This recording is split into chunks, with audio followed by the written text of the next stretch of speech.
So you know what today is here? Welcome to the sheet. Once again, Wednesday, March 26th. Thanks for being aboard today. You know what today is? Today is I don't know if you measure your days like this, like I do. Today is a 23 tab day. I just counted before we went on air, Zach. I got 23 tabs open. I kind of keep like a whole bunch open, maybe the same way that I am. Yeah, I always have like at least a dozen that I'm just like bouncing back and forth to you the same way. 23 tab day for me. What is it for you?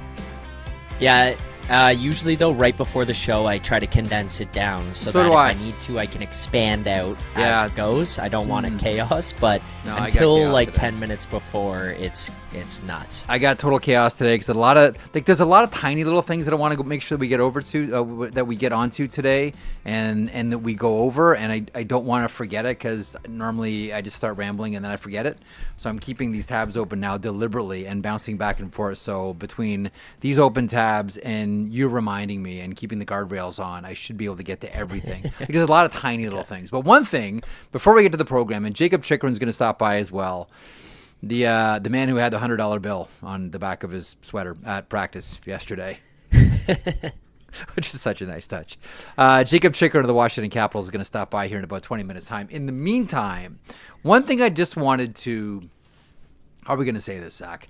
Sharpen the pencil on a little bit here, maybe clarify what we were getting at on the program yesterday. Not to turn this into, Sabres Live, although sometimes the show does go a little bit deeper on the Buffalo Sabres and perhaps other teams. And yes, we're going to get to John Tortorella and the Philadelphia Flyers. Stand by. When we were talking about Ukko-Pekka Luukkonen, the thing about being around the industry for a long time is you've seen things before and you see how things play out, and you see when expectations aren't met and when an owner has certain expectations going into a season, what happens at the end of that season when it is, like, to be blunt, like the failure that is this year's edition of the Buffalo Sabres, again. You've seen it before.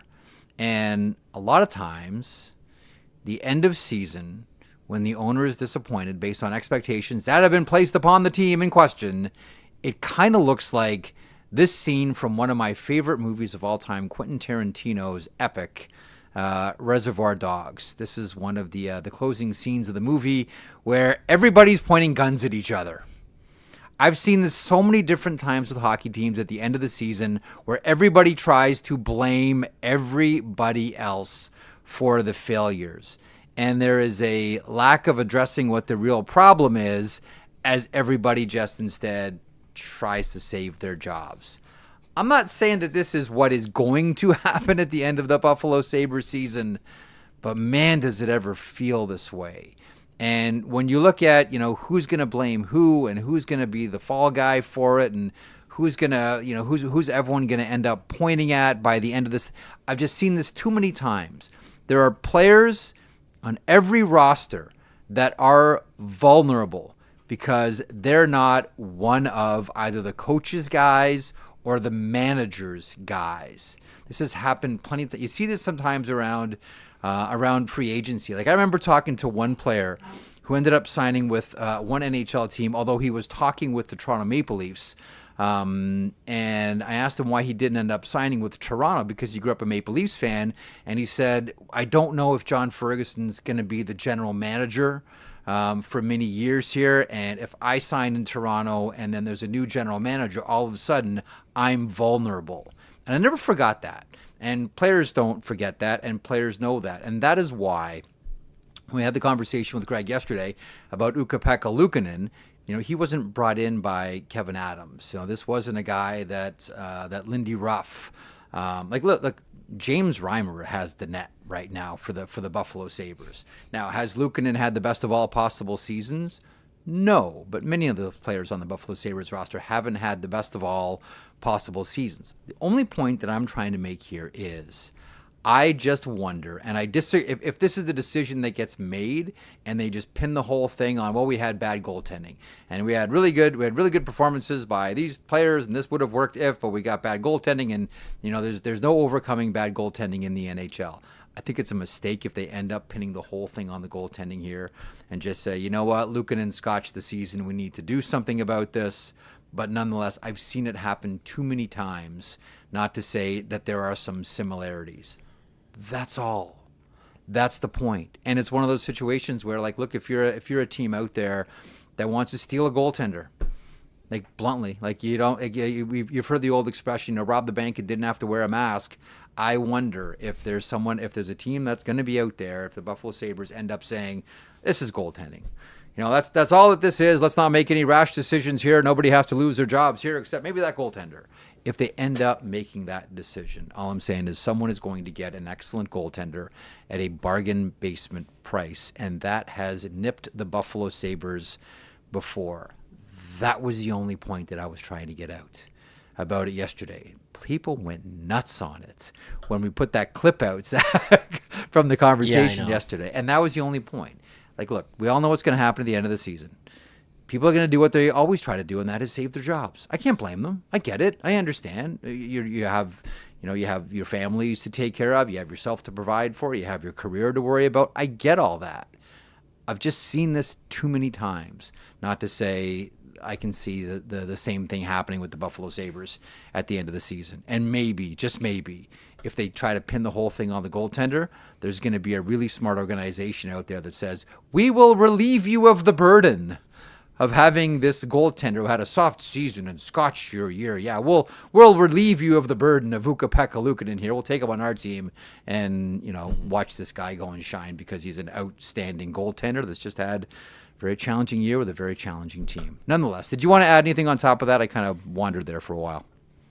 No, I think you covered pretty much everything. I was going to kind of just say the same things. It's like I think about the teams out there.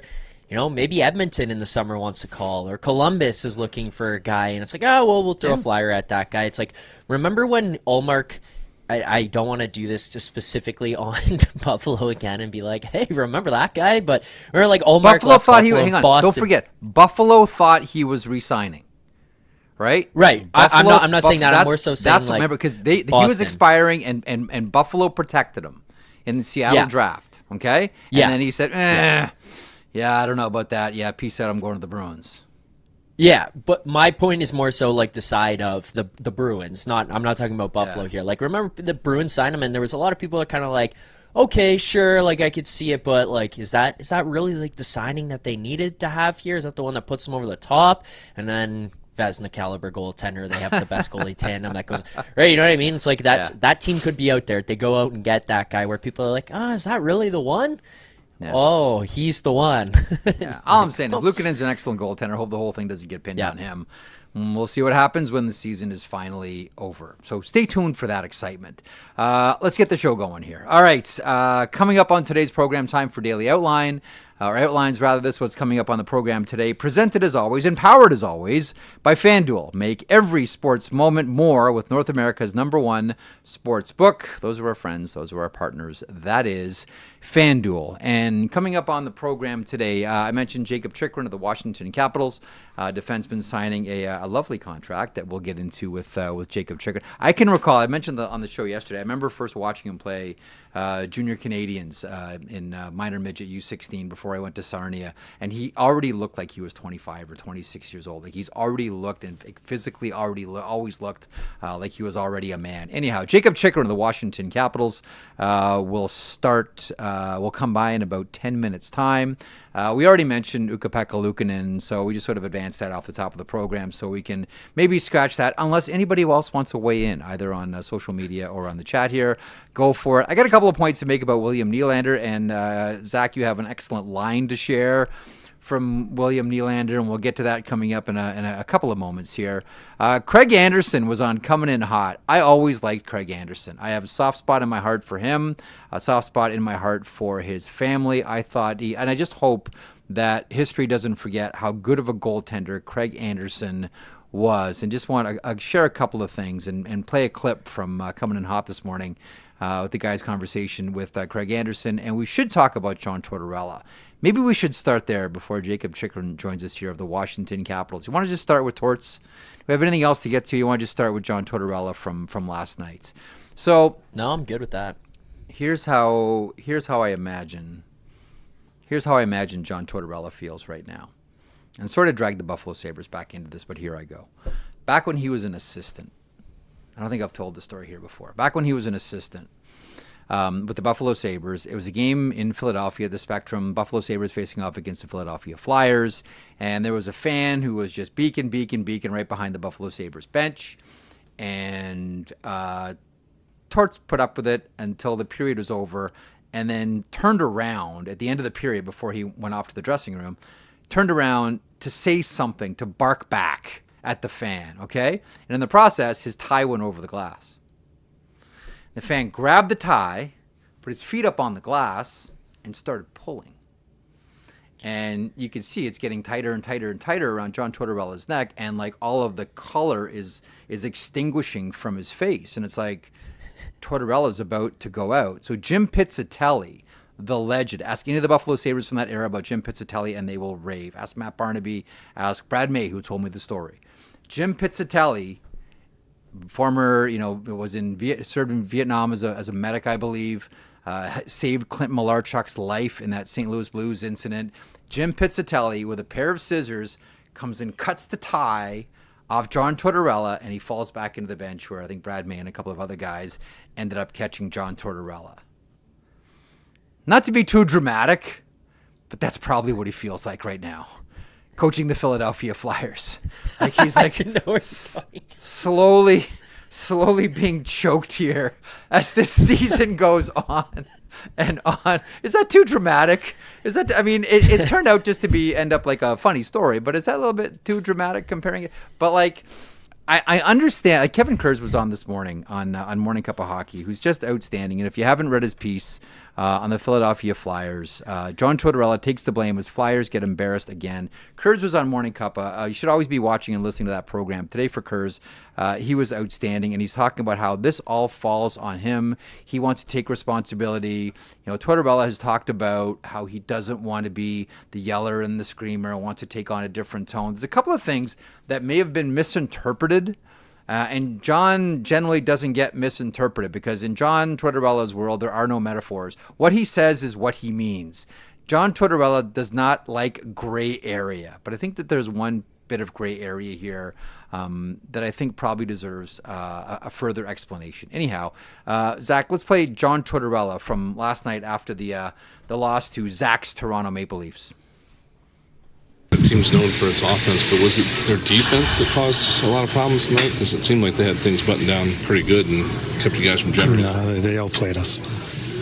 York only plays the 3 minutes to start here. Is this something that you and the coaching staff want to use as a learning experience? I'm not going to discuss that with you. Do you think this is a game, John, where the team just needs to maybe simplify things against a team like the Leafs, get pucks to the net, bodies to the net? It's my job to prepare this team in this type of situation. Haven't done a good enough job past couple of games. These last two games, are you sensing frustration setting in? Maybe it's a cumulative effect from last week playing well and not getting results? Well, when you're in this type of situation and you're losing all the time and there's nothing at the end of the tunnel for you, there's certainly going to be some frustration. But this falls on me. I'm not really interested in learning how to coach this type of season where we're at right now. But I have to do a better job. So this falls on me, getting the team prepared to play the proper way.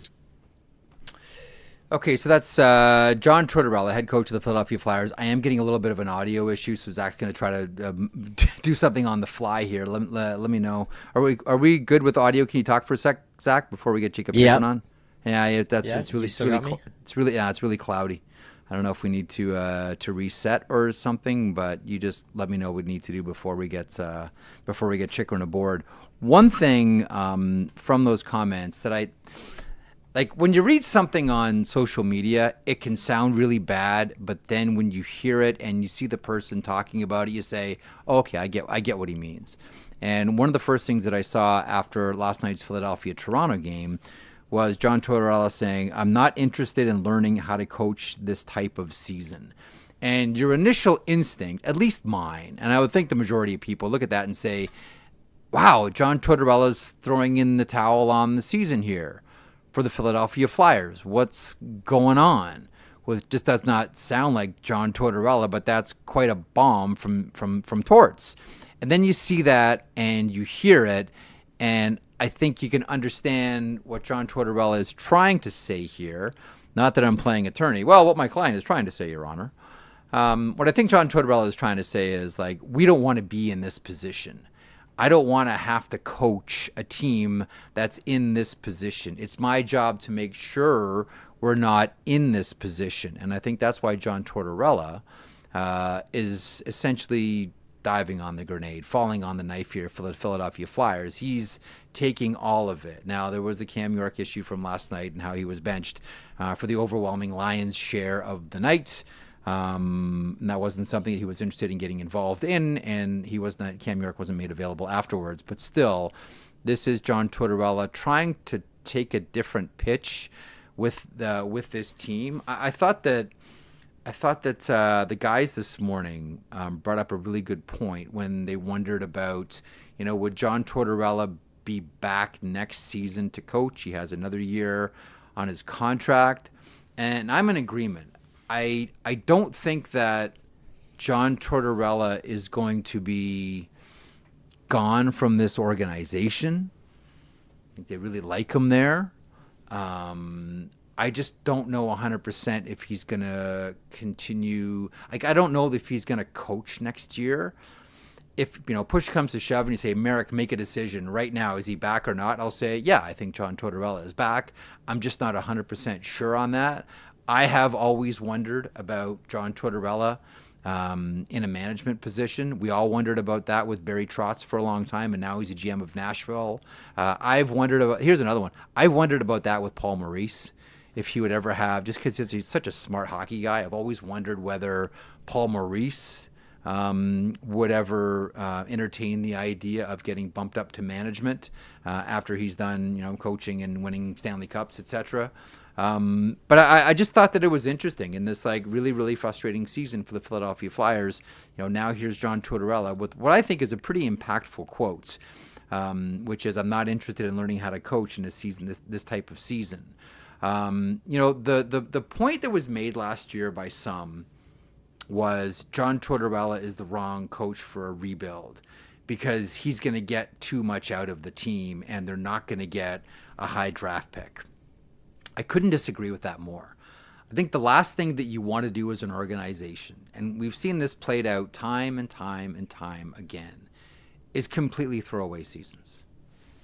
Right? When you throw away seasons, it is so hard to rebuild, and the players that are there that have to go through it are scarred for a long time, and it takes them a while to come back, and it takes a while for them to become a team because they just become accustomed to losing. And I think what was really important to Danny Briere, to Keith Jones, Dan Hilferty, everybody in the Flyers brass, was to make sure that nobody got comfortable losing. That was important for a rebuild. It's not just going to be, we're going to be an easy 2 points, but we're going to get the first or second overall pick. That's not how the Philadelphia Flyers wanted to do this, and I think that's a sane approach. Now, they're still probably going to get a really high pick this year. It's been a tough year for the Philadelphia Flyers, and there's still probably at least one more year of development away until they really start to turn a corner. But this has been the plan all along for the Philadelphia Flyers.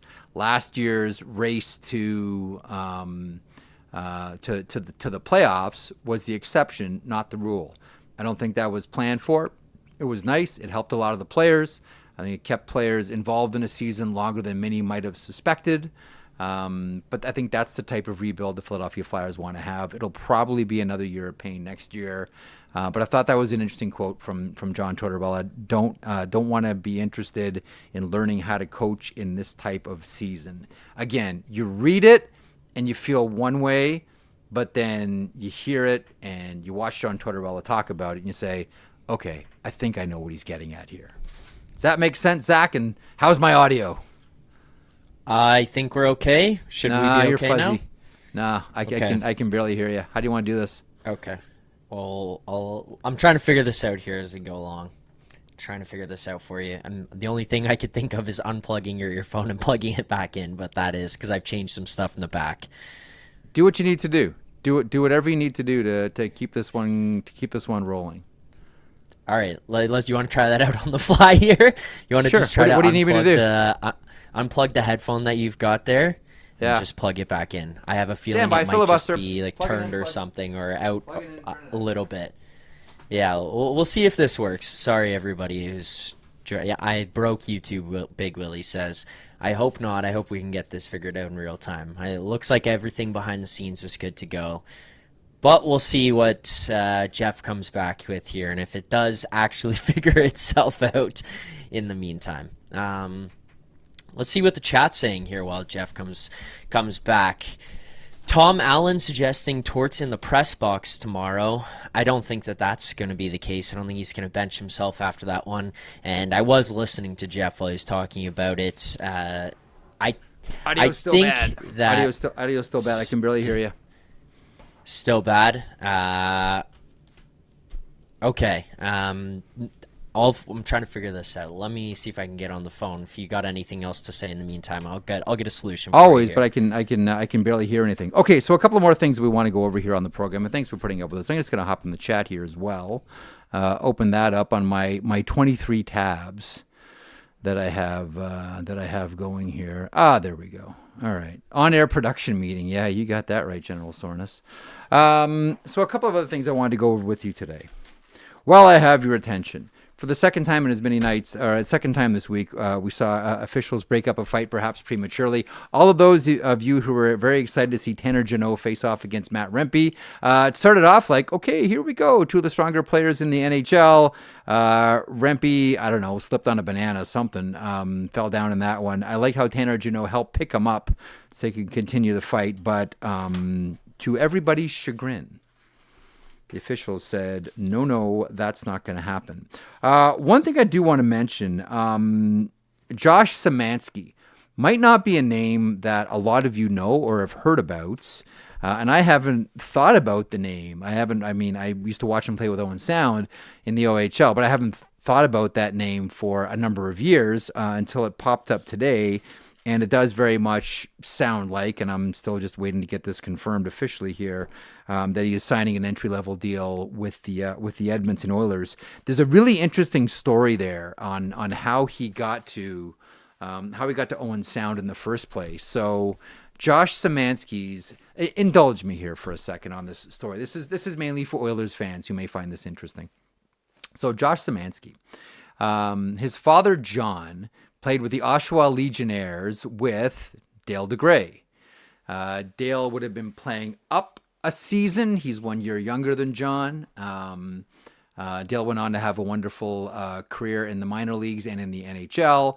And John went to Bowling Green and then ended up playing a number of years in Germany, where he met his wife, and they had Josh. Now, Josh has dual citizenship.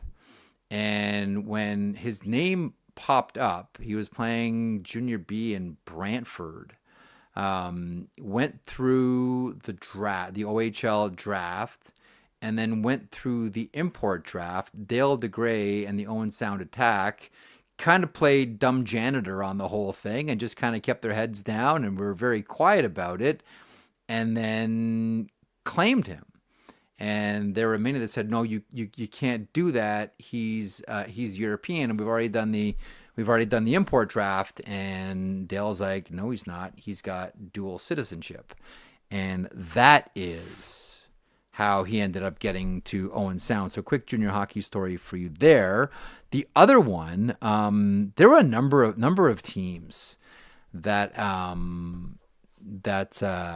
been watching this player for a while, Josh Szymanski. Now, he had just signed a deal with Berlin in the DEL. That team is owned by the Los Angeles Kings. And I'll be honest with you, the word around was that if he's going anywhere in the NHL, the Los Angeles Kings are going to sign him. But as been told to me, there were some like 200 scouts at various times throughout the year, some GMs, some assistant general managers, that have had their eye on him. I just assumed that if it was going to be an NHL team, it was going to be Los Angeles. But it does very much look like he is going to the Edmonton Oilers. I'm like 99.99% sure that this is a done deal, and he'll play in Bakersfield next season, not this year. that's what I got for you on Josh Szymanski. Elsewhere around the NHL, as we continue to filibuster here, hottest team in the NHL you saw on display yesterday, dismantling one of the more fun teams to watch around the NHL these days. That is the Montreal Canadiens. The St. Louis Blues have now won 7 games in a row. All of a sudden, the St. Louis Blues are staring down the Minnesota Wild for Wild Card 1 in the Western Conference. Robert Thomas, who was on the program last week, friend of the show, former teammate, with Zach Phillips, who's trying to be audio engineer extraordinaire right now, with another big game, 1 goal and 3 points. Philip Broberg, one half of the offer sheet boys, with 4 points as well, 1 goal and 3 assists. I mentioned 2 points back in Minnesota. Wild do have a game in hand there, but I don't know that anyone's getting that 2019 soap and warm water feeling about St. Louis. This one's different. The team has a different personality. This team has different players. There is still a symmetry with the goaltender, and Jordan Binnington's been excellent for this team. But it was almost like clinical yesterday, watching the St. Louis Blues taking apart the Montreal Canadiens 6-1 is the final score in this one. Get on board, because this could be like you always want upsets, and I know I've made a lot, and I think rightfully so, about this opening round. We're guaranteed to get one absolute banger in Colorado and Dallas. That one's going to be fantastic. Really curious to see who the St. Louis Blues end up playing here. First of all, top 3 teams in the Pacific are all playing well. Vegas, Edmonton, I know they have their woes, and it's bad news on the horizon here with Draisaitl, who is said to be coming back earlier than Connor McDavid. Draisaitl probably a week, and McDavid longer. That one is not good. So here's what we're going to do. We're having these audio problems here. So what we're going to do is we're going to shut down the stream, and we're going to try to come back here. We may have to rebook Jacob Trickren based on our audio issues today. So bear with us here. We're going to take a quick pause and get things going again here on the sheet. Back in a second.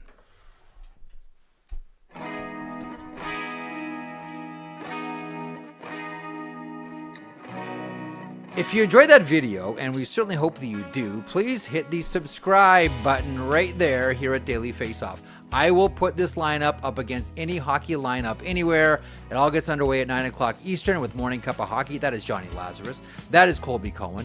Then at noon, it's DFO Live. And then 3 o'clock Eastern, The Sheet. Get caught up on